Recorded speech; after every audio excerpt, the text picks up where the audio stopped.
अस्सलाम नाज़रीन, programme vision पर राजा आतिफ जुल्फ़कार के साथ आपकी खिदमत में हाज़िर हूँ। लें जी, अपनी अपनी सीट बेल्टें टाइट कर लें, क्योंकि आज मैं आपको पाकिस्तान के सियासी मंजरनामे पर जो ख़बरें चल रही हैं, उनके पीछे की सारी हक़ाइक़, सारी कहानी सामने आपके पेश करूँगा। कुछ लोग हैरत से, कुछ लोग दुख से और कुछ लोग खुशी से उछल सकते हैं, इसलिए मैंने कहा कि सीट बेल्टें टाइट कर लें। ख़बरें कुछ ऐसी आ रही हैं कि जनाब शाह महमूद कुरैशी अप्रैल और इमरान खान अगस्त में जेल से बाहर होंगे, ये क्या माजरा है? और नवाज शरीफ ने ऐसा कौन सा दबंग फैसला किया है जिससे खलबली मच गई है? सियासी जोड़ तोड़ क्या है? दरूने खाना क्या चल रहा है? कौन सी पार्टी क्या मांग रही है? कौन किससे नाराज़ है? कौन कौन से नए सियासी साथी बन रहे हैं? कौन कौन पुराने साथी बिछड़ रहे हैं? इस वक्त ये तमाम सूरत हाल आपके साथ हम शेयर करेंगे।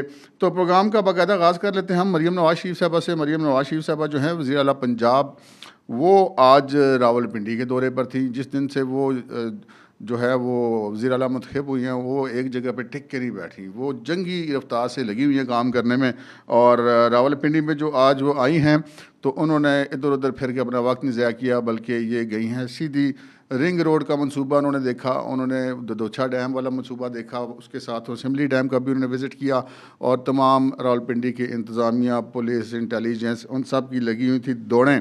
मैंने अफसरों से पूछा, मैंने कहा यार, ये मरीम नवाज़ शरीफ साहबा जो आपको हमें नज़र आ रहा है कि कभी कहाँ पहुँच रही हैं, तो क्या ये सिर्फ आनिया जानिया हैं या वो कुछ मौसर भी साबित होंगी? तो वो जो पिंडी के अफसरान थे, उन्होंने मुझे कहा कि जी वो बड़ी जो सवालात आके मौके पर करती हैं, जो चीज़ें पूछती हैं, हम हैरान रह जाते हैं कि उनका होमवर्क कितना मुकम्मल है। तो उन्होंने कहा कि मरीम नवाज़ शरीफ जिस तरह से काम कर रही हैं, हमें लगता है कि उनको बेवकूफ़ बनाना कोई आसान काम नहीं होगा किसी ब्यूरोक्रेसी के लिए या किसी और के लिए। तो ये चले अच्छी खबर थी। काम होना चाहिए, काम नज़र आना चाहिए, और असूलन पाकिस्तान की सियासत में उसी को कामयाब होना चाहिए जो काम करके दिखाए।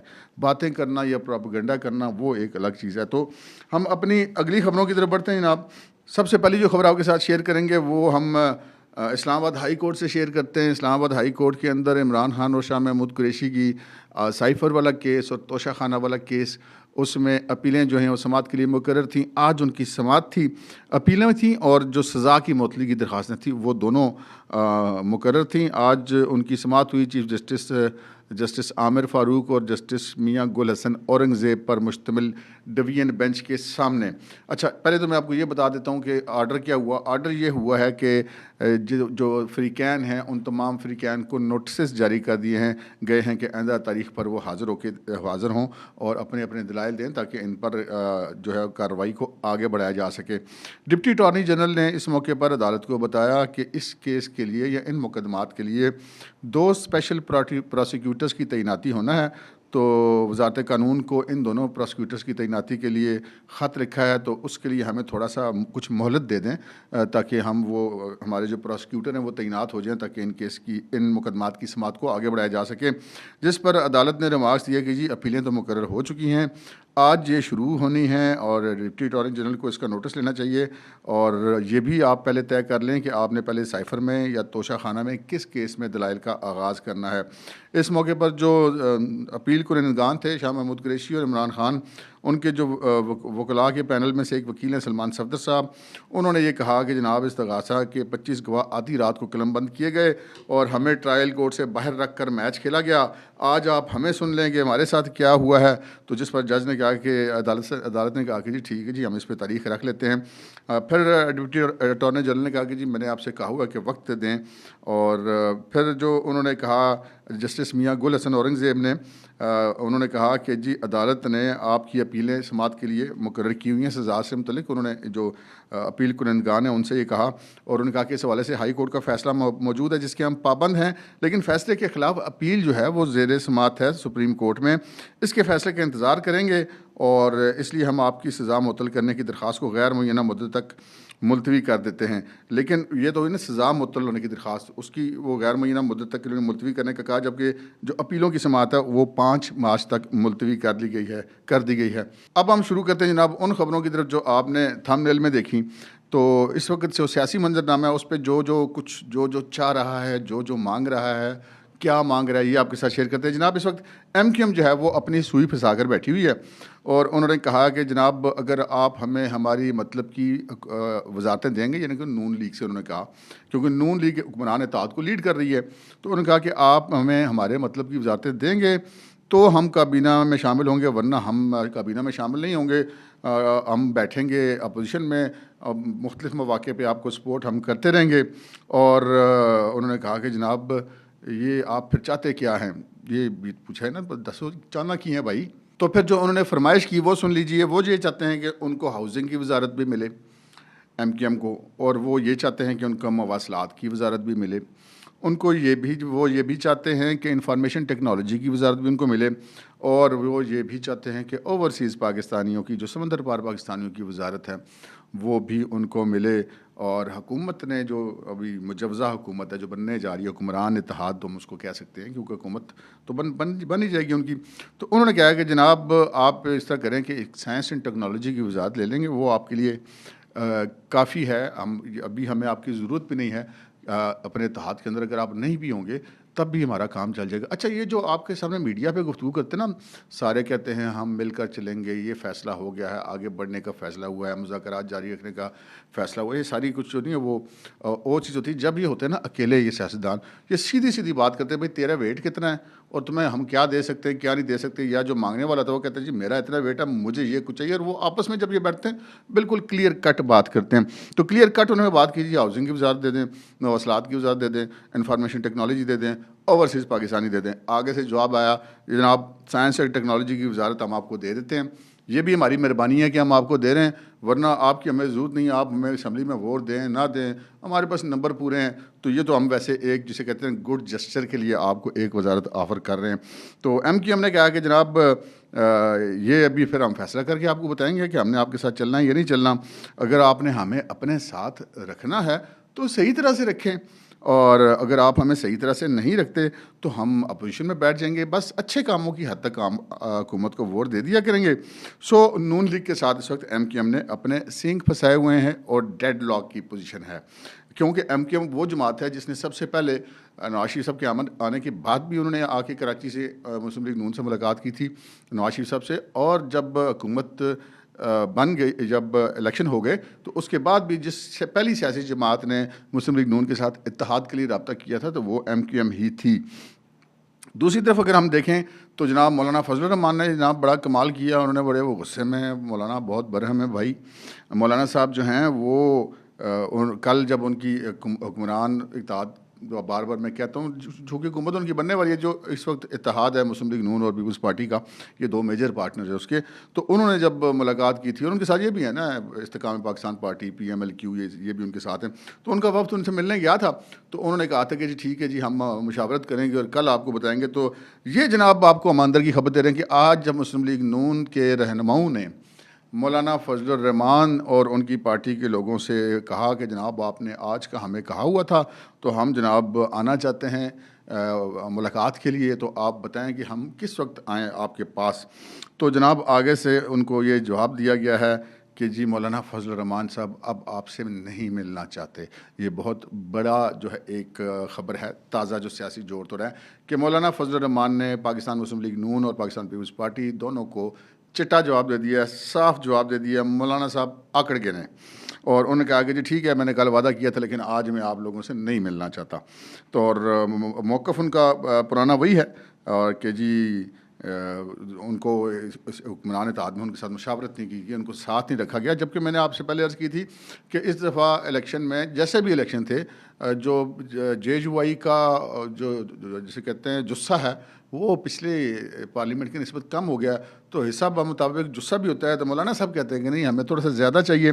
अच्छा MQM वाले मामले पे भी मैं आपको बता दूं कि MQM वाले जो नहीं है वो इन वजारतों के अलावा सिंध की गवर्नरशिप भी मांगते हैं। अच्छा, वो मुस्लिम लीग नून तो उनको देने पे तैयार हुई थी लेकिन वहाँ पे पीपल्स पार्टी ने फटा डाल दिया, क्योंकि मुस्लिम लीग नून और पीपल्स पार्टी में ये तय हुआ है कि 2 गवर्नर PMLN की मर्ज़ी के होंगे और 2 होंगे पीपल्स पार्टी की मर्जी के, जबकि मुस्लिम लीग नून कहती है कि जी एक गवर्नर पीपल्स पार्टी की मर्जी का हो जाए, सिंध का गवर्नर हम एमक्यूएम का लगा देते हैं और 2 सूबों में हमारे गवर्नर हो जाएं।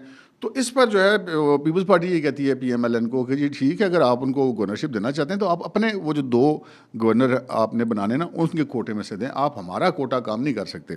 तो ये पीपल्स पार्टी और एमक्यूएम दोनों के बीच में इस वक्त पीएमएलएन इस हवाले से फंसी हुई है। दूसरा जो मौलाना फजल रहमान ने कहा कि हम नहीं मिलना चाहते, तो उनकी पार्टी के लोगों ने ये भी मैसेज कन्वे किया है पीएमएलएन के लोगों को कि जनाब जमीयत उलमा इस्लाम जो है वो प्राइम मिनिस्टर के इलेक्शन के लिए और स्पीकर के इलेक्शन के लिए कौमी असम्बली के और डिप्टी स्पीकर के इलेक्शन के लिए बाइकआउट करेगी या कर सकती है। और दूसरी तरफ जनाब उनकी ये उन्होंने जवाब दिया। दूसरी तरफ मौलाना साहब की पिंगें जनाब आपको पता है आजकल पाकिस्तान तहरीक इंसाफ के साथ बड़ी बढ़ रही हैं, और वो जनाब पहले भी आपको पता है असद कैसर की सरबराही में एक वक्त उनसे मिल चुका था, जिस पर बड़े जनाब मुस्कुराहटों के तबादले हुए थे, गाजर के हलवे खिलाए गए थे। तो अभी जनाब ये पता चला है कि जी दोबारा एक वफ्द जो है वो आज पहुँचा पाकिस्तान तहरीक इंसाफ का मिलने के लिए मौलाना साहब से उनके घर इस्लामाबाद में। और ये पता चला है कि जी उस वक्त में उमर अयूब, असद कैसर और आमिर डोगर समेत कोई तकरीबन 6-7 लोग थे। और दूसरी तरफ जो मौलाना फजल रहमान साहब के घर में अब्दुल गफूर हैदरी साहब और उनकी पार्टी के दीगर सीनियर रहनुमा भी मौजूद थे। वहाँ पर ये जब जो उमर अयूब साहब उतरे हैं गाड़ी से, तो मीडिया के लोगों ने उनसे पूछा कि जनाब कितने, मना कहता ना यार वही मौलाना जिनको आप डीजल डीजल कहते थे, अब आपने आना जाना आपके तो तवाफ शुरू हो गया मौलाना के घर के, उसी पार्टी ने करने शुरू कर दी जो उनको डीजल कहती थी। तो बहरहाल उन्होंने जो उमर अयूब है उन्होंने कहा जी हम तो वोट मांगने आए हैं, और उनका जी वोट आपको देंगे मौलाना साहब, उनका जी वो वोट हमें देंगे ना दें, मांगना तो हमारा हक है। तो ये अब इस वक्त सिचुएशन ये है कि मौलाना फजल रहमान साहब गुस्से में इसलिए हैं कि वो ये एक्सपेक्ट कर थे कि केपी के अंदर उनकी पार्टी को ज़्यादा सीटें मिल जाएंगी तो वो सीएम बन जाएंगे या अपना सीएम बनवा लेंगे। वो काम हुआ नहीं है, और अब जो है वो जो सारे जो पुरानी वो जो उन्होंने नून लीग को कह दिया कि मुझसे पहली सी मोहब्बत मेरे महबूब ना मांग, और दूसरे उन्होंने पींगें बढ़ा ली हैं अब पाकिस्तान तहरीक इंसाफ की। अभी तक की सिचुएशन ये है कि पाकिस्तान तहरीक इंसाफ और मौलाना फजल रहमान की जमात आपस में जो है वो हर गुजरने वाले दिन के साथ मज़ीद करीब आ रहे, अगरचे कि ये करीब आने की रफ्तार थोड़ी कम है, लेकिन बहरहाल वो करीब आ रहे हैं। जबकि पहले तो आपको पता है ये तो बिल्कुल मुखालिफ सिमतों की सियासत कर रही थी दोनों जमातें, लेकिन अभी दोनों ने एक दूसरे की तरफ मुंह किया हुआ है और एक दूसरे के करीब होने की कोशिशें कर रहे हैं। अच्छा जनाब, वो नवाज शरीफ का दबंग फैसला क्या है जिससे खलबली मच गई है, और खलबली कहाँ मची है जनाब? खलबली उन लोगों में मची है जिनका ये ख्याल था या जिनकी ये तवक्को थी या जिनकी ये उम्मीद थी कि नवाज शरीफ साहब जो हैं वो अब चूँकि उन्होंने कोई सरकारी ओहदा नहीं लिया, वो वज़ीर आज़म नहीं बने, ठीक है कि उनकी बेटी और भाई वज़ीर आला और वज़ीर आज़म बन गए, और लेकिन अब वो घर बैठ गए हैं, तो अब शायद नवाज शरीफ साहब का दौर ख़त्म हुआ, अब वो खामोशी से अपना वक्त गुजारेंगे, लंदन लंदन आते जाते रहेंगे, तो शायद पाकिस्तान की सियासत में कोई उनका अमल दखल नहीं होगा। लेकिन ये सारा कुछ गलत है जनाब, ऐसा कुछ नहीं होने जा रहा। हमारे ज़राए का ये कहना है कि नवाज शरीफ साहब कल चले गए थे मरी, और मरी से फिर आज दोबारा आए थे, और पार्लियामेंट हाउस में आपको पता है जो भी वो मामला हुआ हलफ वगैरह का, उसके अलावा मुख्तलिफ उन्होंने इजलासों की सदारत भी की। तो नवाज शरीफ साहब ने अब खामोशी तोड़ दी है, और उन्होंने अपने पिछले सारे वाक़यात भी बताए, अपनी पिछली बात पर भी वो कायम है। वो कहते हैं ना जी सारे कि जी वो अपने बयानिए से फिर गए, वोट को इज़्ज़त दो, या वो जो है वो जिन साबिक जर्नैलों और साबिक जजेस या मौजूदा जजेस जिनके वो ख़िलाफ़ बात करते थे वो जो नवाज शरीफ साहब अब वो नहीं करते। मैं हमेशा से ये कहता रहूँ कि नवाज शरीफ साहब को इमरान खान की तरह तो नहीं है कि वो रेडियो की तरह बजते ही रहेंगे हर वक्त, सुबह एक ही बात शुरू करेंगे, रात तक वो 10 एकड़ की मीडिया टाक और 6 खिताबों में वो एक ही बात करते रहेंगे। नवाज शरीफ एक दफ़ा बात करता है, जब दूसरी दफ़ा ज़रूरत होती है तो बात करते हैं, वरना वो कोई नहीं करते। तो उन्होंने आज की गुफ्तगू में ये बताया कि वो वहीं पर कायम हैं, और वो जो कुछ भी हो रहा है वो उससे अपने आप को लाताल्लुक़ नहीं रख रहे, अपनी उस पोजीशन पे वो कायम हैं। और उसके अलावा उन्होंने ये बात जो गुफ्तगू की उसका एक मतलब तो ये है कि वो खामोश नहीं बैठेंगे, और हमारे ज़राए का ये कहना है कि वो मुस्लिम लीग नून की अब सदारत भी वो दोबारा ले लेंगे, क्योंकि पहले वो नाअहल होने की वजह से सदर भी नहीं रहे थे, तो फिर शहबाज शरीफ साहब को सदर बनाया गया था। और होने क्या जा रहा है? होने ये जा रहा है कि नवाज शरीफ साहब ना सिर्फ पार्टी की सदारत लेंगे, बल्कि वो इंतहाई मुतहर्रिक किरदार अदा करेंगे सियासत के अंदर, उनके छोटे भाई की हुकूमत होगी, वफाक में उनकी साहबजादी की हुकूमत बन चुकी है, पंजाब में इन दोनों हुकूमतों को नवाज शरीफ साहब चलाएंगे। इनके बाकायदा इजलासों में भी नवाज शरीफ साहब शरीक हुआ करेंगे। ये इंपॉर्टेंट चीज़ है कि वो ना सिर्फ इनको गाइड करेंगे बल्कि खुद ड्राइविंग सीट पर बैठ के एक ही वक्त में दो हुकूमतें चलाएंगे और अपनी मौजूदगी वो शो करेंगे और वो ऑनरशिप लेंगे वफाकी हुकूमत की भी और सूबाई हुकूमत की कि जनाब ये दोनों जगह पे मेरी हुकूमत है और मैंने ही इसको चलाना है और शहबाज शरीफ और मरियम मेरे नुमाइंदों के तौर पे ये हुकूमत चलाएंगे। तो ये जनाब इस वक्त सूरत हाल है। इस फैसले के बाद खलबली मची हुई है। हमने आपको ये भी बता दिया कि MQM क्या मांग रही है, कौन सी वजारतें मांग रही है, साथ गवर्नरशिप मांग रही है। मुस्लिम लीग नून ने आगे से क्या जवाब दिया है, क्या रवैया है, और नवाज शरीफ का फैसला भी आ गया।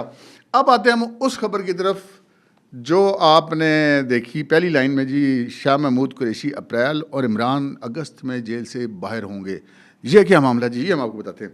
बड़े सीनियर जर्नलिस्ट जी, इस्लामाबाद के दुनिया ग्रुप ऑफ मीडिया ग्रुप से उनका ताल्लुक़ है, दुनिया मीडिया ग्रुप से। उन्होंने जनाब एक ट्वीट किया है, तारिक अजीज़ साहब बड़े सीनियर जर्नलिस्ट हैं और वो अमूमन जो उनकी ख़बरों के हवाले से उनकी साख बहुत अच्छी है। उन्होंने जो ट्वीट किया वो ज़रा आपको इस वक्त नज़र भी आ रहा होगा स्क्रीन पर और मैं आपको पढ़ के भी सुना देता हूँ। उसमें ये फरमाते हैं कि अप्रैल में शाह महमूद कुरैशी और अगस्त में इमरान खान जेल से बाहर होंगे। तहरीक इंसाफ ज़िम्मेदाराना सियासत करते हुए कौमी मामलात चाहे मुआशी हों या मुल्की सलामती से मुतल्लिक हुकूमत से तावन करेगी, जैसा कि सदर अलवी ने कौमी असम्बली का इजलास बुलाकर किया है। अच्छा, ये अब मैं इनके पास कोई अंदर की खबर हो तो मैं कुछ कह नहीं सकता, लेकिन बतौर जर्नलिस्ट ज़रा हम इसका एक अंदाज़ा कर लेते हैं कि ये जो वो बात करें क्या ये दुरुस्त है या नहीं, ठीक है या नहीं। अगर हम ये फ़र्ज़ कर लें कि जो अदालतें हैं उन्होंने हर सूरत में मेरिट को एक तरफ रख के इमरान खान को रिलीफ देना ही देना है और शाह महमूद कुरैशी को रिलीफ देना ही देना है, तो फिर ये लाइन ठीक है कि शाह महमूद कुरैशी अप्रैल और अगस्त में इमरान, क्योंकि अपीलें समात होंगी, कभी जज साहब नहीं हैं, कभी प्रोसिक्यूटर नहीं है, कभी सफाई के वकला नहीं है, कभी वकीलों की हड़ताल आ गई, कभी कोई और छुट्टी आ गई, कभी किसी वजह से समात मुलतवी होगी। तो जो अगर बहुत जल्दी भी अपीलों की जो अपीलें और सज़ा की मुअत्तली के मामलात तय हों तो वो चूँकि शाह महमूद कुरैशी के ख़िलाफ़ साइफ़र वाला एक ही केस है तो उसमें आप अप्रैल मतलब वो 2 महीने का मार्जिन उनको दे रहे हैं और जो इमरान खान हैं उनको ज़रा 6-7 महीने का मार्जिन दे रहे हैं कि उनके खिलाफ ज़्यादा केसेस हैं कि वो 3 केसेस में उनको सज़ा हुई है, वो एक में तो उनकी मुअत्तल हुई है लेकिन उसके अलावा 3 में हुई हुई है, जैसे 4 में हुई हुई है कि शाम जो तोशाखाना वाला भी है, साइफ़र वाला भी है और इद्दत वाला भी है। तो इस वाले से तो ठीक है जी, फिर इमरान खान बाहर होंगे। लेकिन अगर हम बात करें जो ग्राउंड रियलिटीज़ की, तो जो हमारे सोर्सेज हैं वो इस चीज़ की तस्दीक नहीं करते। मेरा ये ज़ाती अंदाज़ा है, मैं आखिर एक जर्नलिस्ट हूँ लेकिन मैं कोई नजूमी तो नहीं हूँ, ना मेरे पास कोई गैब का इल्म है, ना मेरे पास पीरनी वाले जिन हैं। तो मेरा ये नहीं ख्याल कि ये बात दुरुस्त होगी कि अप्रैल में शाह महमूद और अगस्त में इमरान खान जेल से बाहर हो जाएंगे, क्योंकि सज़ा की मुअत्तली जैसे पहले इमरान खान की हुई थी उसमें उनको सज़ा हुई थी 3 साल की। तो जहाँ पे सज़ा बड़ी होती है वहाँ पर सज़ा के मुअत्तल और उसमें ज़मानत पर रिहाई का इम्कान बहुत कम होता है। सिर्फ उन केसेस में वो इम्कान पाया जाता है जो बिल्कुल ही अंधाधुंध किस्म की सज़ा हो, जिसमें कोई मेरिट ना हो। अब ये कहना बड़ा आसान है, जैसे कि आज मैंने आपको बताया कि अपील में उन्होंने कहा कि जी हमें अदालत से रातों को जनाब गवाहान पे के बयानात कलमबंद किए गए और हमें अदालत से बाहर रख के किएगा। असल में फ़ैक्ट ऐसा नहीं है। असल में ऐसा फैक्ट है कि जो अदालतें हैं उन्होंने इमरान खान और शाह महमूद कुरैशी को टाइम पे टाइम दिया, भाई आ जाओ यार अदालत में, आ जाओ केस आगे चलाएं। वो आते ही नहीं थे, तो फिर अदालत क्या करती? फिर अदालत ने आखिर में तंग आ गए, सरकारी वकील मुकर्रर करके केस को आगे चला लिया। फिर गवाहों पे वो जिरा करने के लिए ना बयानात के लिए तैयार होते थे ना जिरा के लिए तैयार होते थे। कभी वो आते नहीं थे, कभी दरखास्तें दे देते थे, कभी अदालत छोड़ के चले जाते थे। कई महीने उन पर ज़ाया होने के बाद ये सारा मामला हुआ। तो अगर तो उन्होंने बात सही की होती ना, फिर तो हम कह सकते थे। तो ये इस चीज़ के इम्कानात बहुत कम हैं कि इन तीनों मुकदमात में इमरान खान साहब जो हैं उनकी तीनों की तीनों में उनकी ज़मानतें भी वो जो हैं वो हो जाएं और सज़ा उनकी मुअत्तल हो जाए। बहुत कम इस चीज़ का इम्कान। और आगे तो अभी तो एक 190 मिलियन पाउंड पे भी फ़र्द जुर्म आयद हो चुकी है और अब फ़र्द जुर्म आयद होने वाली है 9 मई वाले मुकदमात के अंदर भी। तो मुझे तो नहीं लगता कि इमरान खान साहब और शाह महमूद कुरैशी साहब को इतनी जल्दी जेल से बाहर आ सकते हैं। फ़िलहाल अभी हनूज दिल्ली दूरस्त। दूसरी जो ने बात की कि तहरीक इंसाफ ज़िम्मेदाराना सियासत करते हुए कौमी मामलात चाहे मुआशी हों या मुल्की सलामती से मुतल्लिक़ हुकूमत से तावन करेगी।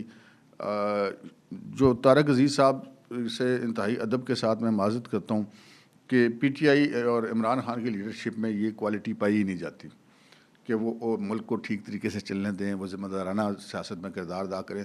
अगर वो ये करते ना कि वो कहते कि वो एक शेर है ना कि अगर वो पूछ लें हमसे कि किस बात का गम है, तो फिर किस बात का गम है अगर वो पूछ लें हमसे। अगर पाकिस्तान तहरीक इंसाफ और इमरान खान इतने ज़िम्मेदार होते, मुल्क की सियासत को मस्बत तरफ ले जाना चाहते होते, फिर इतना इस मुल्क का बेड़ा ही गर्क ना होता।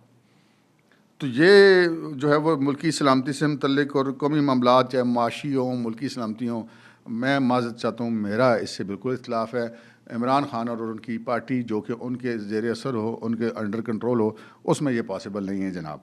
और फिर जैसा उन्होंने मिसाल दी कि जैसा कि आरिफ अलवी ने असम्बली का इजलास बुला कर जो नहीं वो ज़िम्मेदारी का सबूत, उन्होंने बिल्कुल ज़िम्मेदारी का सबूत नहीं दिया।